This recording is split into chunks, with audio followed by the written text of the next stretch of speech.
Greetings, people of the world. Matthew back with you here at Novora Autism for the continuation of Let's Play Dark Cloud as part of the Elite 6 series. And so today you're probably wondering why I am starting on this particular screen. Well, there's a reason for that.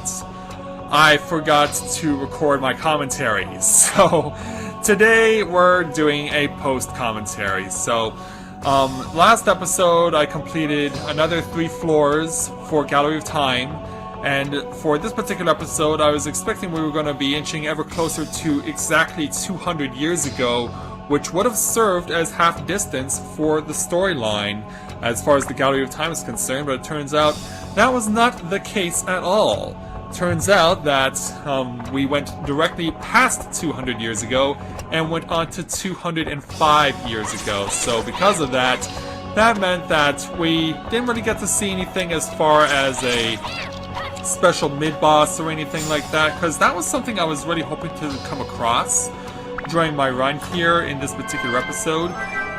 Because I got the episode done so quickly, because I got my standard 2 floors done as quickly as I did, I decided to get a 3rd floor done, and thankfully this first floor was very useful for me because it turned out that everything I did was very convenient for what I was trying to do. So sometimes it's nice when things work out for you and you're just getting started on your journey, as was the case in this particular episode. So just wanted to, since I didn't get my commentary recorded for this particular episode, I decided that I might as well just take the time while I'm at the same time doing some stuff in Final Fantasy XIV to just talk about how great the support has been over the course of the Dark Cloud Let's Play, and want to thank everyone for the feedback that you've been providing to me up to this point.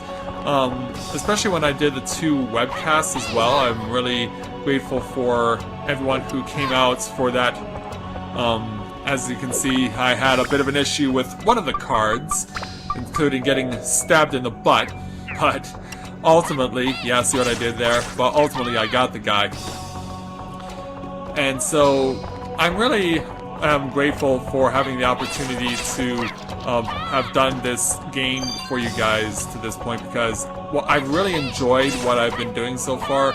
Obviously, when you get into a game that you're playing properly for the first time, you are a bit nervous about what you can expect and what you can come across, but as it turns out, as I've been figuring things out over the course of the game, it's not as hard as I was thinking it was going to be, because I was expecting things to be a lot tougher, I guess I should say, and because of that I was really hoping to possibly have to deal with a lot more crap than I actually ended up dealing with. But ultimately this hasn't been as bad as I was hoping it was going to be. And as it shows in this particular episode, because I got another 3 levels cleared off my list. And it certainly helped when most of my enemies were the card enemies.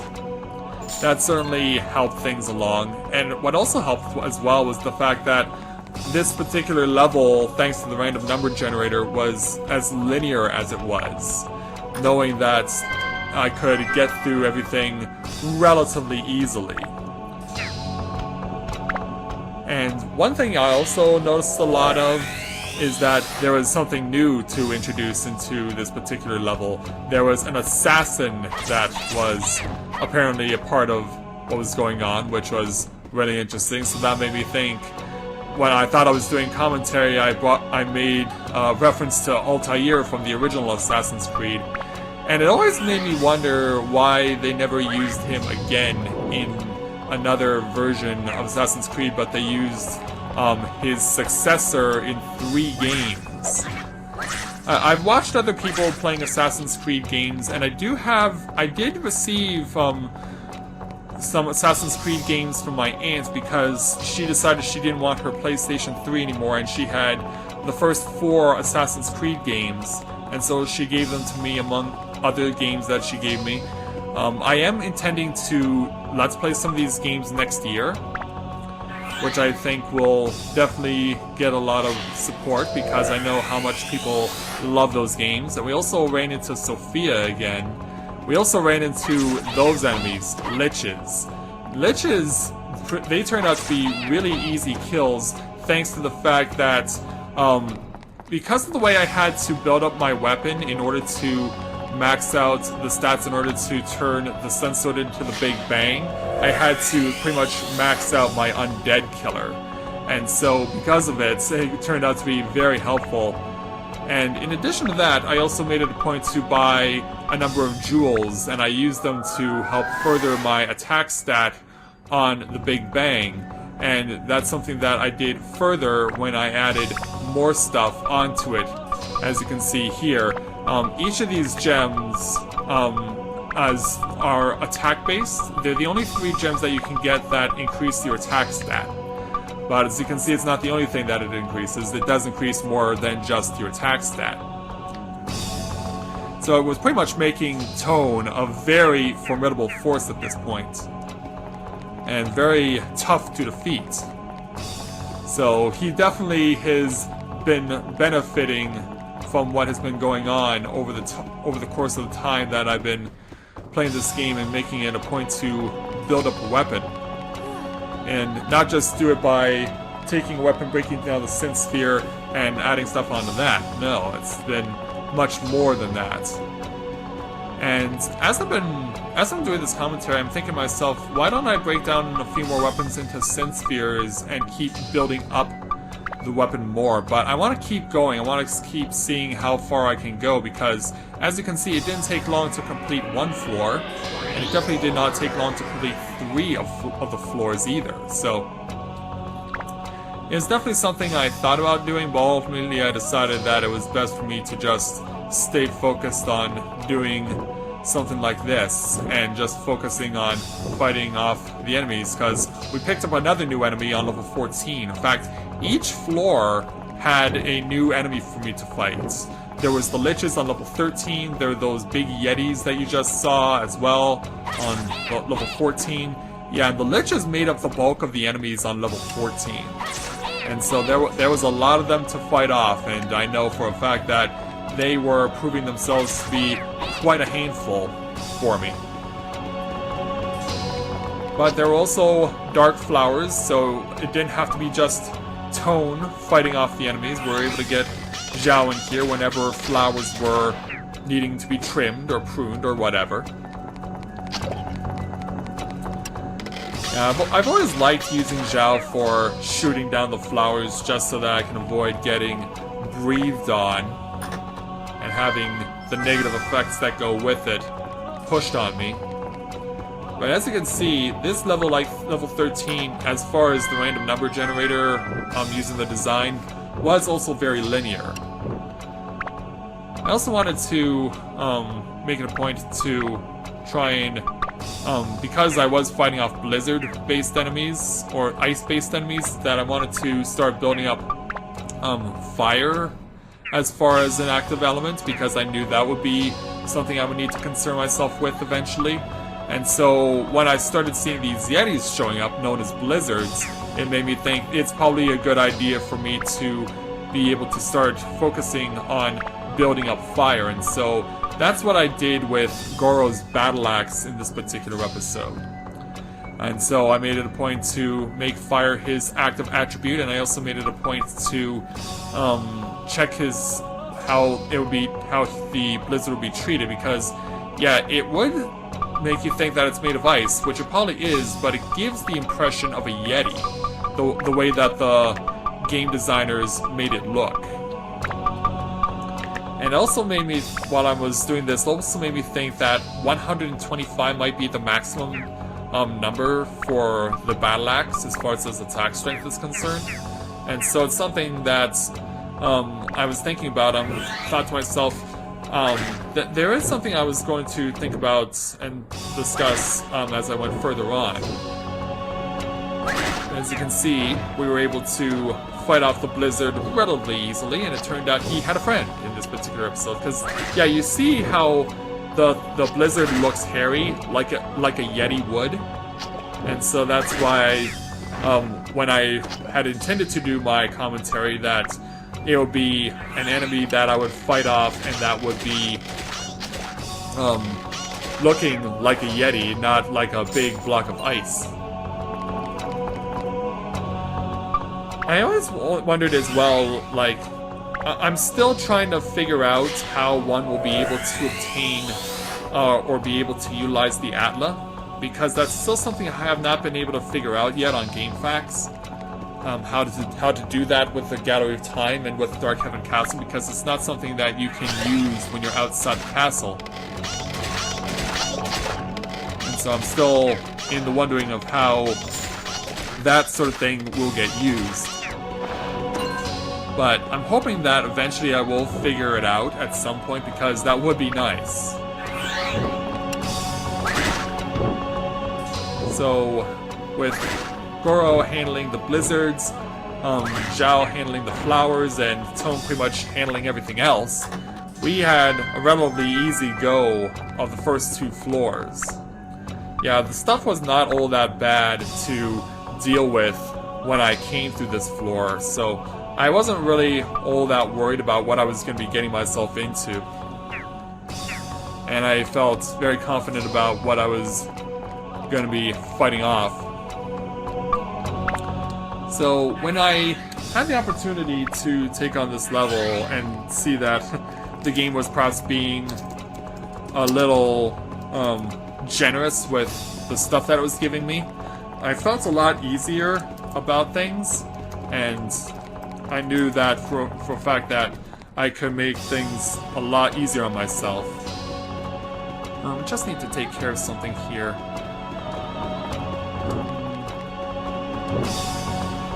So yeah, we had a situation where we ultimately had to go across the gap and deal with this particular enemy.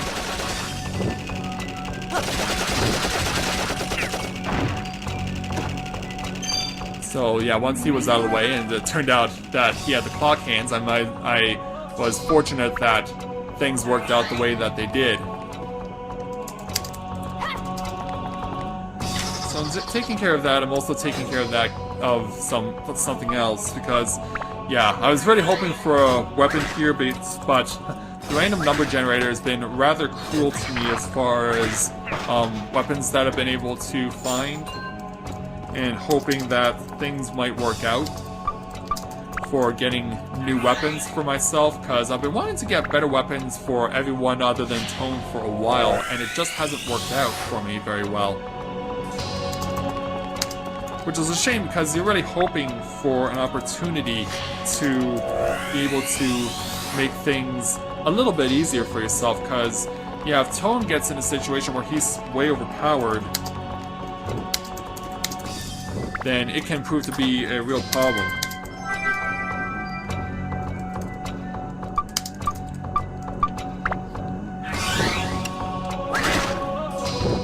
Alright, I took care of what I needed to take care of, as Goro keeps taking care of the blizzard enemies.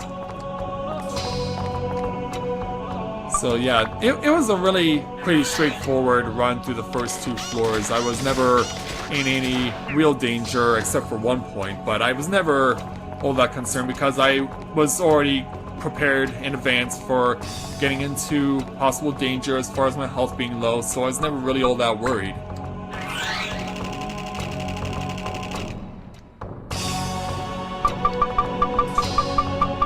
And so with 2 floors taken care of, we just moved on to our next area, because I had so much time and I breezed through the first 2 floors so easily that it just made sense to move on to a 3rd floor.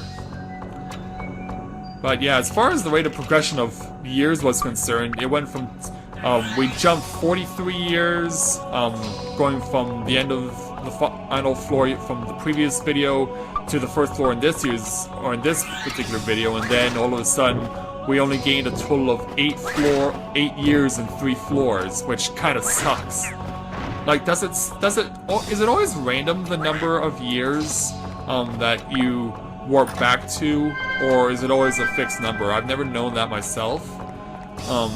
I guess it would help if it is information that is pertinent to what's going on, but as you can see, I got introduced to the 3rd new enemy on my journey here on the Gallery of Time in this particular episode. A big, bad, burly, shielded, decapitated head that went by the name of Alexander, who certainly proved to be quite a bit of a challenge because of the fact that it did have a shield.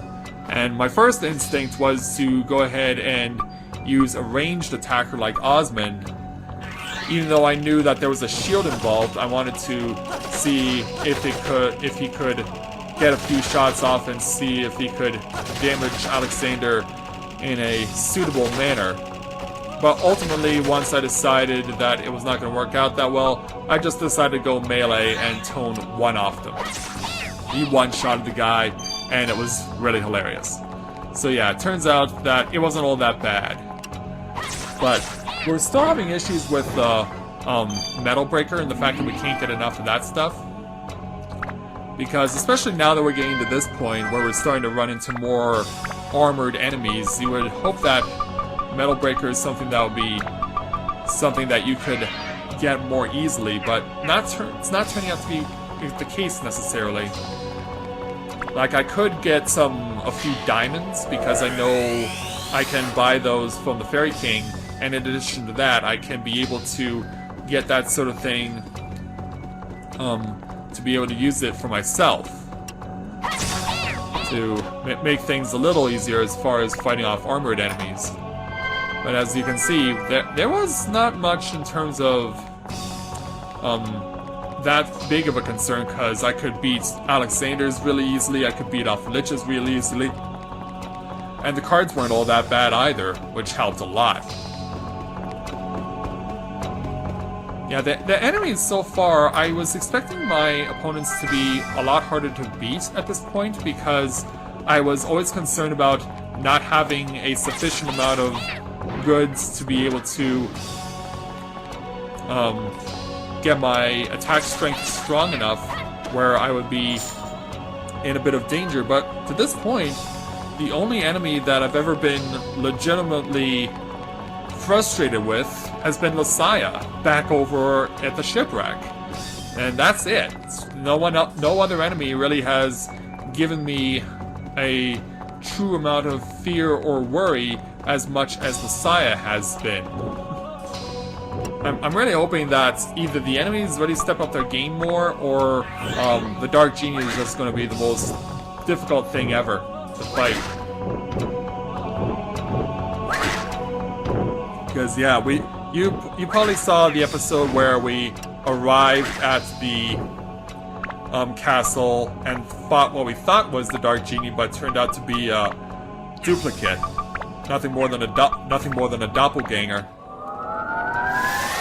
Which is a shame, because I was really hoping to beat that piece of crap up, because yeah, as much as I wanted to build up my axe enough to put it onto Last Judgments, as we know, it has the fragile stat on it, so there's no way it would make sense to have the battle axe be broken down into a Sin Sphere, because it just doesn't make any sense to do it that way. And as you can see, its attack is maxed at 125, so I felt it made sense to keep building up its fire stat to fight off the big ugly lizard enemies that were breathing down my neck.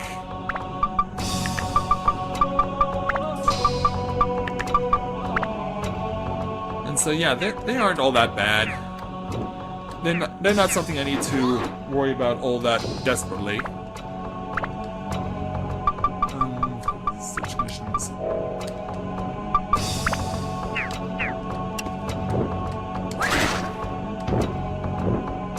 Same place, huh?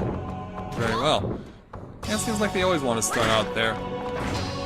For those of you who are wondering what I'm doing while I'm doing my commentating, I'm flagging a whole bunch of people in Final Fantasy XIV while I'm waiting for my queue to kick in, because I'm just making use of my time as best as I can.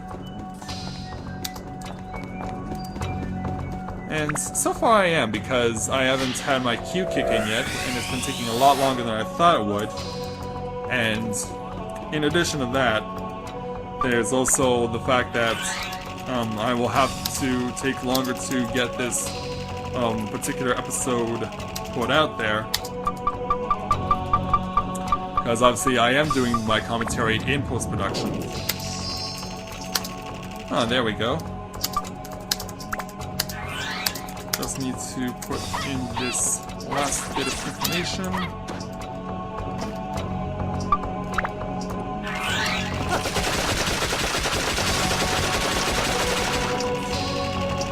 And it turns out I may not get the opportunity.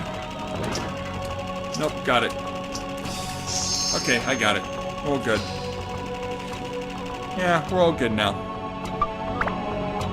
But yeah, as you can see, a lot of the enemies here were not that much of a concern. Like, I could beat them relatively easily.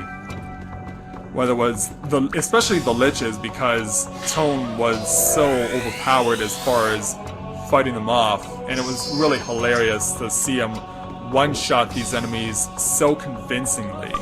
It really made me happy about the fact that I did the right thing in building up my stuff the way that I did, and that I know that I could fight these guys off without much trouble. It was definitely put a smile on my face to know I could one-shot these guys and know that I could do it relatively easily. Okay, and for those of you who are wondering, the trial I got was the Hydra, one of the things that you do in order to get your relic weapon for whatever warrior class you're playing as. And wow, I jumped right over and back over the AoE. That's pretty cool what I just did. I'm playing as Corinne right now, for those of you who are wondering.